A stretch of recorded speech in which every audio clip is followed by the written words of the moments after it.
We are constantly hearing about growth being uncomfortable, but at the same time, we are constantly being pushed to step into that growth, to grow outside of our comfort zone. So when you start doing that and you hit the unknown, you hit that wall, this is where a lot of people, maybe even you have done this in the past. This is where a lot of people stop. Either because you didn't know what to expect, so you were just like, what is this?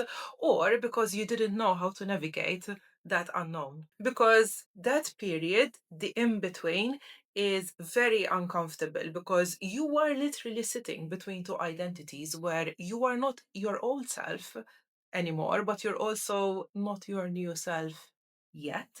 So it's like you are everyone, but no one at the same time. Arya Stark, anyone? And today I want to talk about this part, the in between, the most uncomfortable part, because if I have to admit, I've been sitting in this phase for longer than I have wanted to. And so many times I felt so tired. But at the same time, admittedly, I've never wanted to quit, although it is tempted to stay in it. Because you can, when you're in this period, and I'm speaking about it because if I've been through it, I'm pretty sure there are people going through it right now. But when you are in this period, you can get to a point where it's not that you're comfortable because you know that you're not tapping into your full potential, but you get to a point where you're just enough comfortable where you're like, it's actually not that bad. What if I make this work? Dare I say, that is even more dangerous than the initial phases where you're just settling.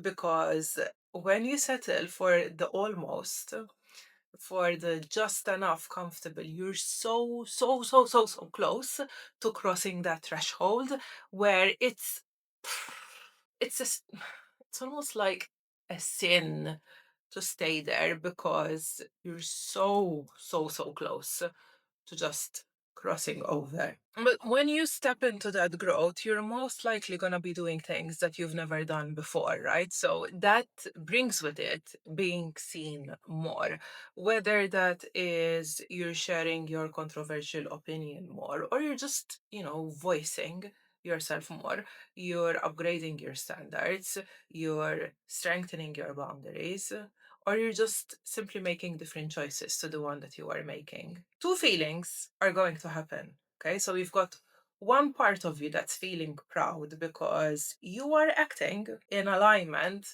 with, in alignment how your future self would be acting. But at the same time, there will be this like tug or resistance that is coming from your old identity. Because we've said this before, your old identity wants to keep on existing. And these challenges that growth brings about, this is what causes the old patterns to reactivate as you are growing. And the reason they do that is it's that I say it's like a test. You're like, okay, are you above this now? Are you choosing to keep going forward? Or are you just going to slip back into what you know? Basically, are you ready? That is the question. So I want us to think of old coping mechanisms that, keep in mind, you may not even be aware that these are your coping mechanisms. But think of over explaining, constantly people pleasing, constantly being in pick me energy, dimming your lights, not voicing your opinions, or just like blending in the background, whether this is in relationships or in work. These patterns, these behaviors, first of all, they're not you, they're not part of your personality. When you say, I'm a shy person, and you use that as a reason for not shouting about your great ideas at work, that is not part of your personality. You are not a shy person. You simply have chosen, most of the time unconsciously, to take on certain patterns, aka keeping quiet, blending in the background, as coping mechanisms. And you've taken these on without even knowing through your childhood while growing up. through seeing your parents or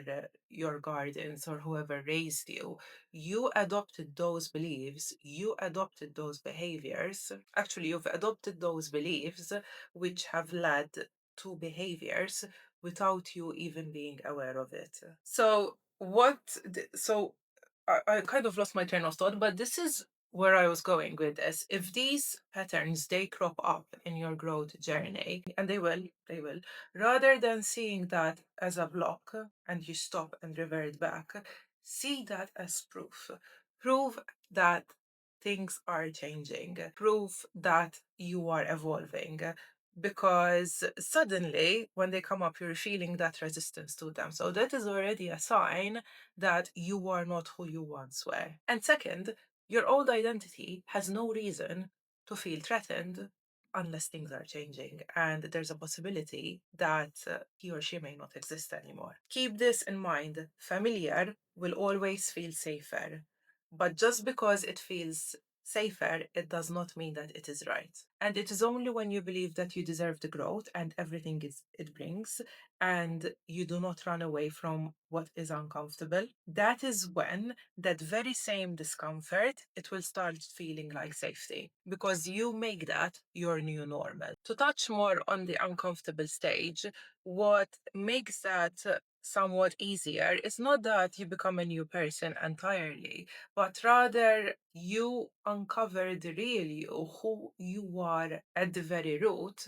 without those previous coping mechanisms. So think, like we said, the over explaining, the constantly people pleasing, the settling for less, the always staying quiet. Again, think of this in relationships, in jobs, in every situation in your life.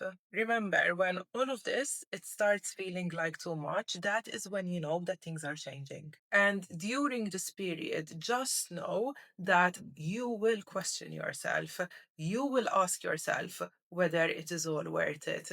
You will ask yourself whether it's just easier to stay where you are now or whether it is easier to just go back to the way it was. But this is where you must stay on your path. And if you do stay on that path without ever going back, eventually you will start to think and to feel clearer. And things that used to bother you this much will start bothering you this much. Something that used to stress you a 10 out of 10 will suddenly start stressing you like a 4 out of 10. Things are still not perfect, but one of the most important things actually happens is where you become more detached, which is more positive because your inner voice, refer to it what you want, inner voice, intuition, gut feeling, but that initial feeling that you feel whenever you're about to do something before your logical brain takes over, it will start replacing external voices. So, by external voices, other people's opinions,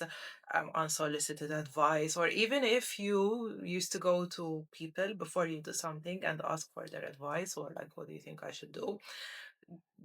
You will start trusting yourself more. So you're no longer seeking for that validation or that approval. You're no longer asking people what they think. And you simply just make decisions, like you make them just like this much quicker because you're suddenly trusting yourself more over anything else. And the most beautiful thing is at that point, you realize that you have always held the power within you, but you were just operating from old conditioning, old beliefs that were never yours to begin with. So I want you to remember that if growth feels uncomfortable AF right now, nothing is wrong. You are simply outgrowing a version of you that did everything to survive up until this point.